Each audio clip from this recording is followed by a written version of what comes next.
Hello YouTube, happy 2345 back once again, and in this video I'm going to be doing the ultimate Cincinnati Reds roster update investment guide.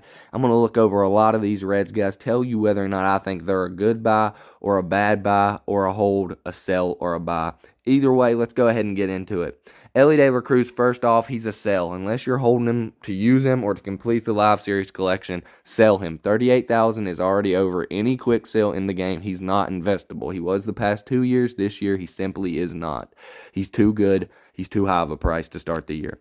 Next up, you got Hunter Green. Hunter Green's a guy that I like a lot. $462 isn't a bad price. I'm going to go ahead and buy a few just because I like him. I think he has the potential to go, 82, 84, 83 at least, and then maybe, high-end potential to go diamond. He definitely got the K per nines. He can strike out the batters.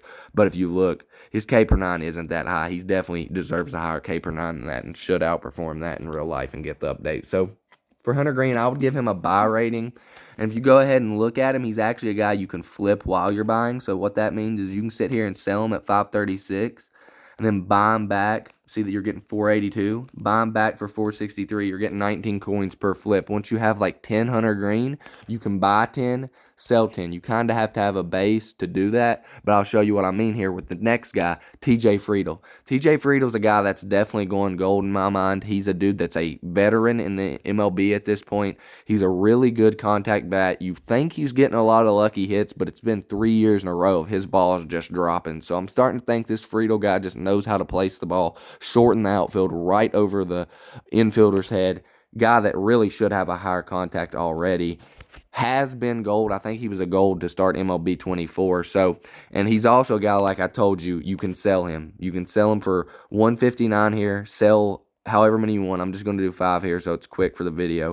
Sell however many you want and then buy the exact same amount back or buy a little bit more back if you want to invest, and you're getting free stubs while you're investing in a very good card. So that's a guy you can see I already have 150 of him, and I really do like him as a roster update investment.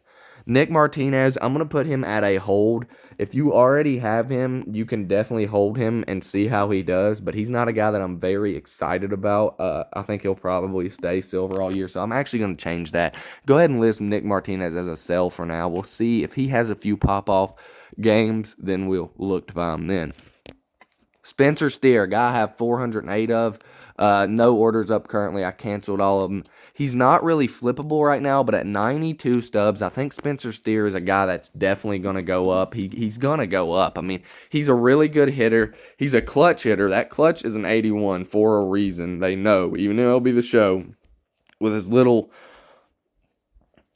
looking into it as they did, they know this guy's a clutch bat. He definitely has power in his bat, has pop in his bat for sure. He led us in RBIs a few years ago. I think he's a guy that can definitely go up. He's a guy that I don't mind buying at 92 coins. And then, of course, I think he's definitely going to get some hype later and go up just based off pure hype. So you can sell him at about 114.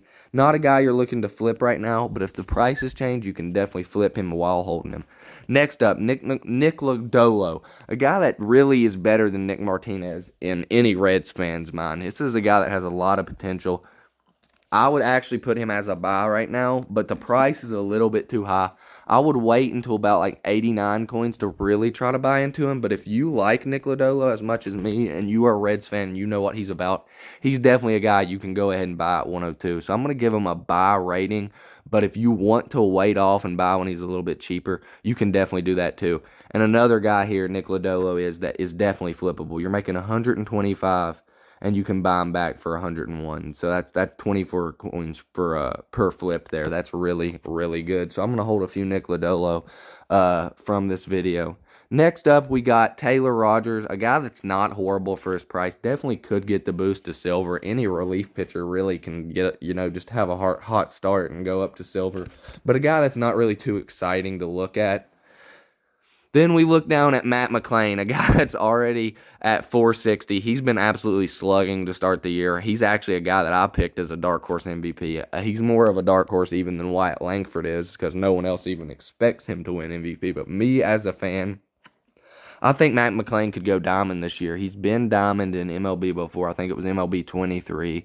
He started out the year bronze and went all the way to diamond. So 463, there's a reason he's at that price. But for me, there's other bronzes I'd rather buy at that price. You know, if Matt McLain was a gold going for 463, I would definitely look at it. But it's a guy that you're going to see him get the boost to silver. People will forget about him. The price will go down. Or he'll get the boost to gold. The price will stay the same, and you can buy then and hope that he goes on to diamond. Next up, we got Jake Fraley. Jake Fraley's actually a guy who's at an excellent price right now. Flippable probably, but not really. I mean, you make 9 coins or 9 stubs per flip. Not really a flippable card, but I'm definitely going to put a buy rating on this card. At 31 stubs per, Jake Fraley's an absolute bop of a buy. He's had a very slow, cold start to the year, but he got his first hit last night against the Rangers, and he's a guy that can definitely hit a few home runs. If you wanted to steer clear of him, I would be fine with that because he is more of like a back-end 8, 9, 7 bat, but he definitely has the potential to go up in power on both sides. This video might not have been the most helpful, but I hope it was interesting hearing about a few of these Reds guys. I'd like to do some more videos in the future where I just show you every team I'm invested in and, you know, talk about all my investments, talk about, you know, which cards are flippable and different stuff like that. So if you like this video, go ahead and down below in the comments and let me know, do you want a video like that where I go over every investment I own, or do you want another team video where I look at a different team? I'll do a little more research with the other teams I do, as I am a Reds fan, but we'll look at a few more of these players before the end of the video. Jeimer Candelario, a guy that can definitely out-hit, you know, his stats here. If he can get that clutch up, can definitely go silver. Not a bad buy at all. Austin Hayes, a guy that's starting the year off injured. He's going to be more of a utility bat for us for the lefties, but look for his stats to possibly go up.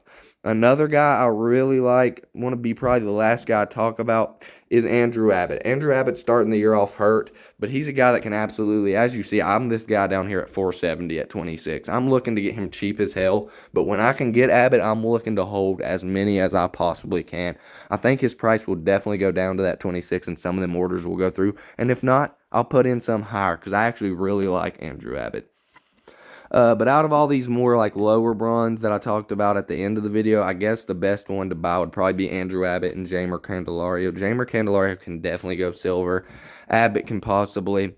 But out of this whole team, my favorite buys are probably, you know, Steer, Friedel I like a lot. Those two I like a whole lot. And then, you know, Fraley, Abbott, Candelario, all those guys aren't bad either. If you want to put, you know, a flyer out on Rhett Lauder, I'd be fine with that as well. I'd put a buy rating on him at 28 stubs. Definitely a guy that can come out and outperform 28 stubs per. And he's also a guy, as you can see, that's very, very flippable right now. You get him for 29, sell him for 53. Anyways, guys, I hope you enjoyed this video. I hope if any of the rambling about flipping, I hope it wasn't, you know, distracting from the video, but it was helpful in understanding how I make stubs and how I invest in these guys. Because if you look right now, if I already had my 12 orders through, I could sell at 47 and then buy right back at 32. That's good. I mean, I could buy right back really at 28. And, you know, 47 to 28 is really good. You're pretty much making enough stubs there to buy an entire extra Rhett Lauder just from flipping one Rhett Lauder. You can pretty much duplicate a lot of these bronze cards by flipping them and then using the stubs you got from flipping them to buy more of them. And it's just like clockwork. You don't want to be flipping like 100 at a time, though, because the orders will get stuck. What you want to do instead is you want to flip about 10 to 20 at a time on multiple cards. 20 stubs at 20 at a time isn't a whole lot, but if you get, you know, 15 different players and you're flipping 20 of each of them, you're starting to talk about, you know, thousands of 20 stub orders going through. That's 20,000 stubs you can make just for hitting a few buttons on your phone. Download Auto Clicker, it'll help you even more. MLB The Show frowns upon it, but just letting you know. I hope this wasn't too rambly, guys. Hop 2345, glad to be back, and Hop 2345 signing out.